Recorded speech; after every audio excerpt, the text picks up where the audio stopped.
So Alex Garland's Civil War has now released in theatres, and I have many thoughts on the director's latest film with A24. It's once again a thematically rich Garland picture that takes quite the unexpected approach to a potential American Civil War, and while there are many things that I love about the film, like its incredibly tense scenes, its filmmaking, and its central ideas, there is a weightless feel to it with the direction that Garland went in. I have some issues with it, but I do think that it's another solid attempt from one of my favourite filmmakers working today, and I think he's given us a masterclass in cinematic tension. So in this video essay, I'm going to be giving you my thoughts on Alex Garland's Civil War and why I think it's a great display of tense filmmaking, but a film that does have flaws when it comes to its story. There will be brief spoilers in this video, so if you haven't seen the film yet, then I'd recommend watching it before checking out my review. Before I get into it though, if you want to see more videos on upcoming theatrical releases like Civil War, then don't forget to support this upload by giving it a like rating and subscribing to the channel.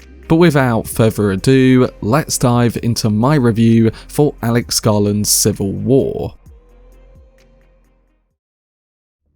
So British-born filmmaker Alex Garland has over the years become one of my favourite directors and screenwriters, making deep sci-fi films and shows like Ex Machina, Annihilation and Devs, and scripting iconic pictures like 28 Days Later and Sunshine. The only film of his to date that I haven't seen is 2022's Men, and I know that there was a lot of backlash against that film. But of all the others which I have seen, for me, he's made and worked on some of the greatest films of the last 2 decades. Civil War is his latest project, and my reaction to it is one that is mostly positive, but there are a few things that I think stop it from reaching the heights of his previous work. Starting with the main positives of Civil War, one thing that I love about Garland's latest film is the tense perspective that the narrative is shown to us through. The film is generally a thrilling dark road trip movie studying moments of explosive tension and dangerous misjudgment. In this alternate reality, the film unfolds in a dystopian version of the present day, where the US has splintered into various armed factions due to a mix of authoritarian rule and secessionist movements. Nick Offerman's president has clung to power, dismantling institutions like the FBI, bombing cities, and targeting journalists. California and Texas have united as the Western Front,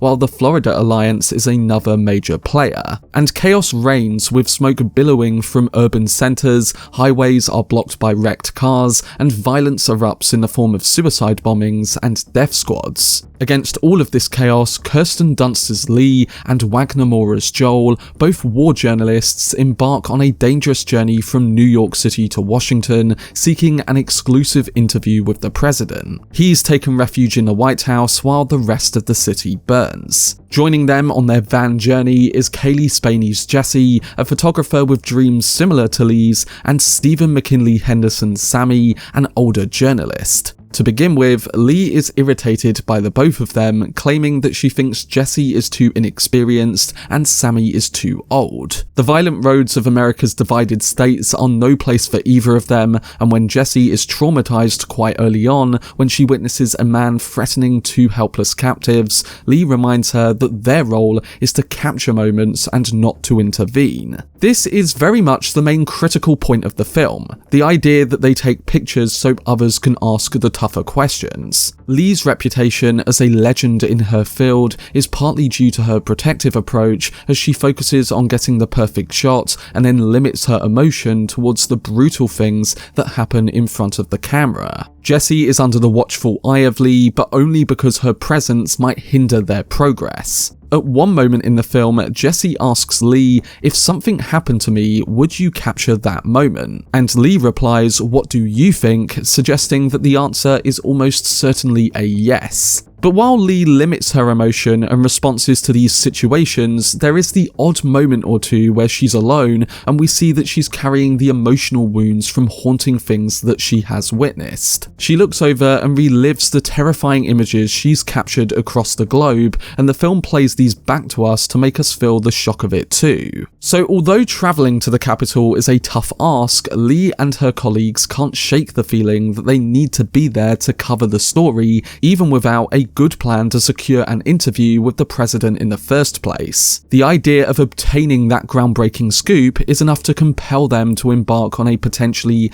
life-threatening journey. And Garland's tension-filled approach to many scenes in the movie is what keeps the audience on board with that journey. The way Garland presents Lee's numbness in situations is often quite vivid, and the director skillfully constructs suspense, presenting shocking violence with the necessary horror. It mainly captivates our gaze with a multitude of still images, showcasing brutal violence inflicted upon fellow Americans and the haunting sight of lynched bodies along the freeways. And these images compel us to reflect on the way we perceive them, shocking us with their visual impact. The same can be said about certain sequences in the film too, featuring our main characters. The scene with Jesse Plemons is for sure an absolute standout in all of this, as it's really the first time they all fear for their lives and barely escape with a photograph. Plemons is only in the film for that one scene, but his portrayal of a murdering, politically driven figure who constantly asks what kind of American they are is enough to communicate the fear that Garland wants you to feel in a situation like this. The director often prompts viewers to reflect on the universal fear and desperation that underpins all conflicts, and another moment that highlights this is the encounter with the sniper duo shortly before Plemons' introduction. While our photographers ask who is shooting at them, the snipers clarify that this is not what should be focused on. And as I highlighted before, the movie very much delves into that with its whole approach, trying to limit its context and emotion and focus on the mission or what's happening in the moment. And whether the mission is to get the perfect shot or defeat the enemy in combat, it gives and takes to differing amounts. I have to say that the filmmaking on display that brings these many moments to screen is what really works about the film, and Garland is definitely in his prime when it comes to cutting between wide and close-up shots, editing a sequence to perfection, and making you feel every tense second of a high-pressure moment. The production design is also outstanding for a $50 million film, showing us apocalyptic and dystopian landscapes that look completely authentic. And the music by Ben Salisbury and Jeff Barrow perfectly complements the tense, rebellious atmosphere portrayed on screen too. It all evokes memories of classic war movies, like the intense sound of artillery in a film like Saving Private Ryan, or the disorienting journey of a movie like Apocalypse Now. Garland has essentially distinguished his own landscape and forged a unique direction for a modern-day combat film. But while the perspective and filmmaking on show in Civil War is a direction that I think really succeeds in making it all feel like a tense affair, I also think that the lengths to which Garland goes to surrounding the film's context could have been elevated a little further. It's evident in Civil War that Garland has delved into a multitude of concepts surrounding the potential collapse of the US and the profound impact on war correspondents documenting the darkest aspects of humanity. But instead of expressing nuanced perspectives on a nation's instability or the crucial role journalists hold in society, Civil War seems reluctant to convey a substantial message. Garland's script draws inspiration from key moments in US history, but the details leading up to the Civil War's pivotal confrontation are intentionally left vague. The film doesn't delve into details like the massacre covered by Lee, or even reveal the political party of the current president. Instead, the focus is on how journalism can either clarify or confuse people's understanding of reality during stressful times. Now, I get what Garland was doing here because the lack of context is really the point of the movie's perspective to begin with, but I do think a little bit more context on the sides at war or the intense moments that Lee was involved with in the past could have helped accelerate the momentum